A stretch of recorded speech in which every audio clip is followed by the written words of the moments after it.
বিহালী সমষ্টিৰ বিহপুখুৰী ১৫ নং ৰাষ্ট্ৰীয় ঘাইপথৰ কাষত অসমৰ হাৰ্থব জুবিন গাৰ্গৰ প্ৰতিমূৰ্তি উন্মোচন কৰা হয়। শ্বাইনিং গ্ৰীণ আছিয়ানা ৱেলফেয়াৰ ফাউণ্ডেশ্যনৰ উদ্যোগত বিহপুখুৰীৰ ১৫ নং ৰাষ্ট্ৰীয় ঘাইপথৰ গ্ৰীণ আছিয়ানা ধাৱাৰ কাষতে অসমৰ হিয়াৰমথু হাৰ্থব জনতাৰ শিল্পী জুবিন গাৰ্গৰ প্ৰতিমূৰ্তি উন্মোচন কৰে বিশিষ্ট তবলাবাদক তথা জুবিন গাৰ্গৰ সহযোগী শিল্পী ৰাজা বৰুৱাই। অনুষ্ঠানৰ আৰম্ভণিতে জুবিন গাৰ্গলৈ শ্ৰদ্ধাঞ্জলি জ্ঞাপন কৰি জুবিন গাৰ্গৰ মায়াবিনী গীত পৰিৱেশন কৰে লক্ষ্যজ্যোতি ভৰদ্বাজে। এই অনুষ্ঠান বিশিষ্ট অতিথি হিচাপে উপস্থিত থাকে জুবিন গাৰ্গৰ প্ৰতিমূৰ্তি নিৰ্মাণ কৰা ভাস্কৰ্য শিল্পী অশোক কুমাৰ বৰা, অৰুণাচল প্ৰদেশৰ সাধাৰণ প্ৰশাসনিক সচিব কমকৰ দুলম, বিশ্বনাথ মহাবিদ্যালয়ৰ অধ্যক্ষ চিন্তামণি শৰ্মা, শিৰোমণি খ্যাত মানস ভাগৱতী, জুবিন গাৰ্গৰ সহযোগী কণ্ঠশিল্পী ঋতিশা শৰ্মা আৰু বহু বিশিষ্ট অতিথিৰ লগতে স্থানীয় ৰাইজ উপস্থিত থাকে আৰু জুবিন গাৰ্গৰ প্ৰতিমূৰ্তি উন্মোচন কৰে। শ্বাইনিং গ্ৰীণ আছিয়ানা ৱেলফেয়াৰ ফাউণ্ডেশ্যনৰ সঞ্চালক ড কিশোৰ হাজৰিকা আৰু সঞ্চালিকা স্নিগ্ধাজ্যোতি গোস্বামী হাজৰিকাই পৰিচালনা কৰা অনুষ্ঠানটিত বিশিষ্ট ব্যক্তিসকলক ফুলাম গামোচা, চেলেং, স্মাৰক আৰু ফুলৰ টোপোলাৰে সম্বৰ্ধনা জনোৱা হয়। এই মহান কাৰ্যৰ বাবে ধন্যবাদ জ্ঞাপন কৰে ৰাজা বৰুৱাই। অৰুণাচল প্ৰদেশৰ প্ৰশাসনিক সচিবগৰাকীয়ে নিজৰ বক্তব্যত কয় যে ড কিশোৰ হাজৰিকাৰ এয়া মহান কাম আৰু এনে অনুষ্ঠানে অসম অৰুণাচলৰ সম্পৰ্ক সদায় মজবুত কৰি ৰাখিব বুলি উল্লেখ কৰিছে। খুব আজি আনন্দিত সুখ অনুভৱ কৰিছোঁ, গৌৰৱান্বিত হৈছোঁ। আজি সেই প্ৰথম মই এই কথাটো ঘোষণা কৰিছিলোঁ যে জুবিন গাৰ্গৰ প্ৰতিমূৰ্তি এতিয়া আমি নিৰ্মাণ কৰিম আৰু মোনাবাৰী চাহ বাগিচা স্থাপন কৰিম আৰু সি আজি আমাৰ ফলপ্ৰসূ হ'ল। এই আজি মূৰ্তি উন্মোচন কৰিবলৈ মই সমৰ্থ হ'লোঁ। ইয়াৰ লগতে আজি সকলো ৰাইজৰ যি সহযোগ পালোঁ, আমাৰ শ্বাইনিং গ্ৰীণ ৱেলফেয়াৰ ফাউণ্ডেশ্যনৰ সকলো কৰ্মকৰ্তাই যি সহযোগ কৰিলে আৰু বিশেষকৈ আমি এটা মৈত্ৰী স্থাপন উদ্দেশ্যে আমি অৰুণাচল প্ৰদেশৰ এই চৰকাৰী বিষয়া ছেক্ৰেটাৰী জেনেৰেল এডমিনিষ্ট্ৰেশ্যনৰ দুলুম ছাৰক আমি নিমন্ত্ৰণ দিছিলোঁ, বাপী মেগু ছাৰক নিমন্ত্ৰণ দিছিলোঁ। তেওঁলোক আহি আমাৰ এই অনুষ্ঠানৰ সুস্থ বৃদ্ধি কৰিলে আৰু এইটো এটা সংবাদ আহি পৰিল যে আমি জুবিন গাৰ্গৰ যি এটা ভাতৃত্ববোধ আছিল, সকলো জাতি জনগোষ্ঠীক লৈ তেওঁ যি একত্ৰিত হোৱাৰ সপোন আছিল, সেই সপোন যেন লাহে লাহে বাস্তৱায়িত হৈ আহিছে। আজি অনুষ্ঠানত তাৰ প্ৰতিফলিত হৈছে।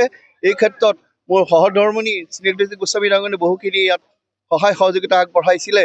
গতিকে আজি আমি মূৰ্তিভাগ সুন্দৰভাৱে ইয়াত উপস্থাপন কৰিবলৈ এই অনুষ্ঠানভাগ সফলভাৱে ৰূপায়ণ হোৱা বুলি মই আশা ব্যক্ত কৰিছোঁ আৰু সকলোৰে সহায় সহযোগিতাৰ কাৰণে ধন্যবাদ জনাইছোঁ। আৰু যিহেতু সাংবাদিক বন্ধুসকলো যি আমাক ইয়াত প্ৰেৰণা কৰিলে বা যি সহায় সহযোগ আগবঢ়ালে, আপোনালোকক মোৰ এই অনুষ্ঠানৰ পৰা ধন্যবাদ জ্ঞাপন কৰিছোঁ। সংগঠন এইটো এতিয়া চৰকাৰী ক্ষেত্ৰত আছে। আমি ভগৱানক প্ৰাৰ্থনা জনাইছোঁ জাষ্টিছ ফৰ জুবিনে এদিন ন্যায় পাবই, পলমকে হ'লেও যিমানেই তাক ঢাকিবলৈ নাচাব, প্ৰকৃত যিটো ঘটনা সেই এদিন উন্মোচন হ'ব। কাৰণ তেওঁ এজন ঈশ্বৰ প্ৰদত্ত ব্যক্তি, তেওঁ ঈশ্বৰৰ শক্তি ব্যক্তি। মই আশা ৰাখিছোঁ তেওঁ এদিন ন্যায় পাবই।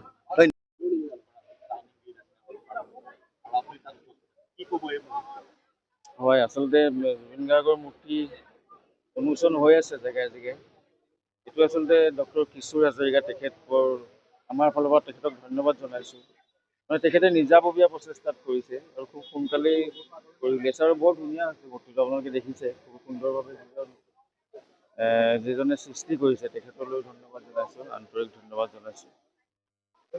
আৰু জুবিন গাৰ্গ আচলতে তেখেতসকলে জুবিন গাৰ্গক খুব ভাল পায়।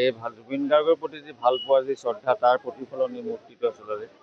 আৰু কিশোৰ হাজৰিকা তেখেত নিজে এজন সমাজকৰ্মী, টুৰিজিমৰ কাৰণে বহুত কাম তেখেতে কৰিছে। পৰ্যটনৰ উন্নয়নৰ কাৰণে বিশ্বনাথ ঘাটতো বহুত কাম কৰিছে, আপোনালোকে সকলোৱে জানে। গতিকে তেখেতসকলক ধন্যবাদ জনাইছোঁ। আৰু জুবিন গাৰ্গ এনেকৈ জীয়াই থাকিব মানুহৰ মাজত যুগ যুগ ধৰি। প্ৰতিমূৰ্তি থাকিবই, মানুহে বনাবই। ইমান যিসকলে ভাল পাইছিলে জুবিন গাৰ্গক, সেইসকলে ভাল পায়, সেইসকলে নিৰ্মাণ কৰি যাব। Justice for Zubeen Garg digitally আন্দোলন, আপুনি ভাবেনে? আপুনি বহুত বছৰ জুবিন গাৰ্গৰ লগত আছিলে, ন্যায় পোৱাটো কিমান? চাওক, ন্যায় লৈ মোৰ অকণো সন্দেহ নাই। ন্যায় পাব আৰু পাবই লাগিব। জুবিন গাৰ্গৰ ন্যায়, জুবিন গাৰ্গৰ লগত কি হৈছিলে, কেনেকুৱা ধৰণৰ ষড়যন্ত্ৰ হ'ল, কোনে কৰিলে, সেই সময়খিনিত কি হ'ল, কেনেকৈ নাইকিয়া হ'ল, এইটো গম পাবই লাগিব। আৰু তাৰ কাৰণে আমি যিকোনো পৰ্যায়লৈকে যাম। এইখিনিতে সামৰণি মাৰি থ'ব নোৱাৰে।